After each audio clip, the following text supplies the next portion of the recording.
সত্য কথা সত্য অর্থ কথা ধর্ম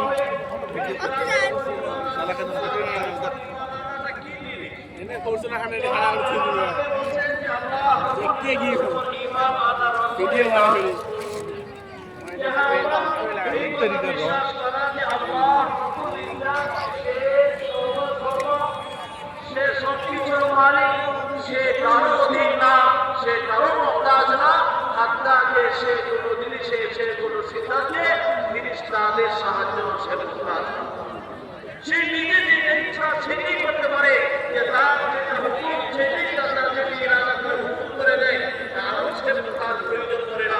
ইদা আরাদাতি আন ইয়াকুনা লাহু কুন ফায়াকুন, বা যেটা ইচ্ছা করে দেয় সেটাই বলে দেয়, সেটাই হয়ে যায়। দ্বিতীয় কারো সাহায্য সে তার দরকার নেই। তবে এমন বলছেন যে ঘটস্থ যে একজন যাদের উপর বিশ্বাস সেটা যে কায়নাতে সব কিছু বার করে দেয়, শুধু আল্লাহকে মেনে নেওয়া, যে আল্লাহ সবের সর্বা আর আল্লাহ হুকুমে যদি আমরা সে কারো মুহতাজ না, আর সমস্ত কায়নাত তার মুহতাজ, এই কথাটা আমাদের দিলে বিশ্বাস বসাতে হবে। আর ফেরেশতাদের উপর বিশ্বাস করা, কি বিশ্বাস করবো? যে কোরআনে কারীম তাদের